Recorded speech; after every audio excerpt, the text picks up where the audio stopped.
الرحمن الرحيم بالبداية أعرف عن نفسي. My name is Dr. Badhib. I work in the area of education and mass media. I'm a professor of political sciences at a university. I used to be the Minister of Transport of Yemen.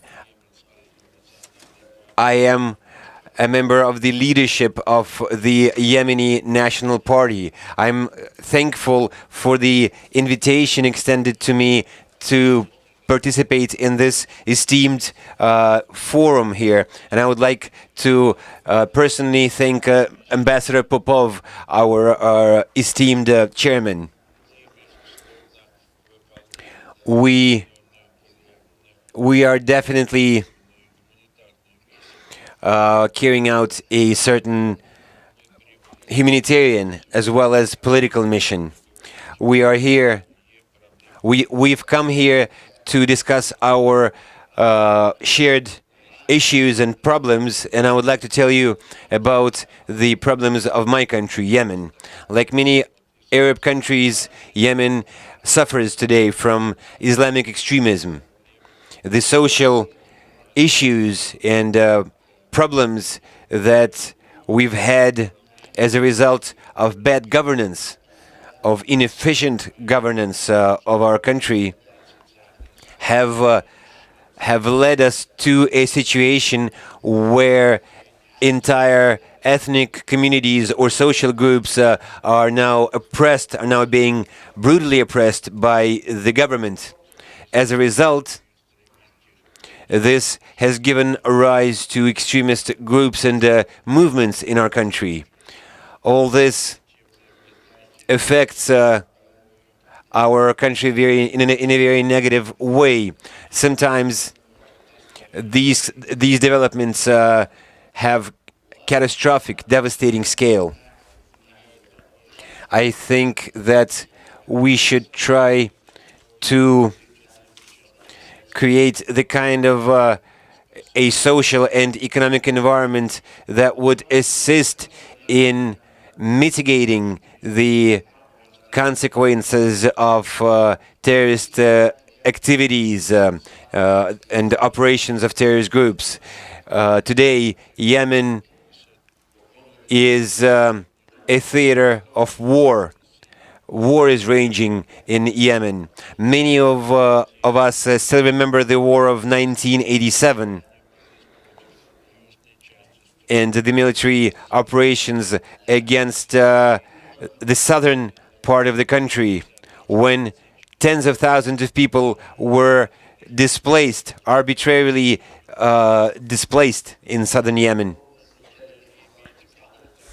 We should also bear in mind the 6 wars that have taken place within Yemen, resulting in tens of thousands of casualties. A lot of the Mujahideen who fought in Afghanistan came home to Yemen, and of course this could not contribute to a peaceful climate or environment inside our society. This was aggravated by unreasonable and unjustified action on the part of the Yemeni government, which made tens of thousands of people in Yemen destitute and disenfranchised. Today,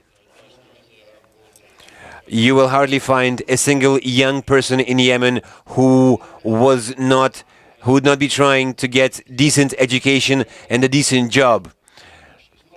In Sana'a and in many other cities of our country, there are these young people of younger generations, and these younger generations, they're the most active users of social media, and like many of my colleagues have already said, these social media are now being used by extremist groups to recruit young followers and supporters. They also, extremists also agitate and do propaganda on university campuses. So it is a very important question for us what we are to do with the militants coming home to our respective countries from Syria, for example. We should see the difference between ISIS and, for example, Al-Qaeda and Taliban, terrorist groups from 20 years back. Contrary to those movements and groups, ISIS is essentially a quasi-state which uses illegal oil trade and even human trafficking to finance its operations. We must hold back young people from joining these terrorist groups. We must engage in counter-propaganda, primarily at the level of families, so that families would prevent their teenagers from joining extremist groups.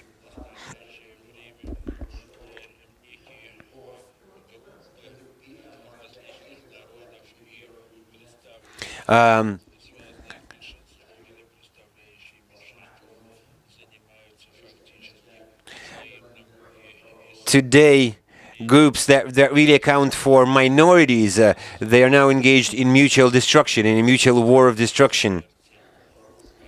There's a whole industry of death which has been built up as a profitable business.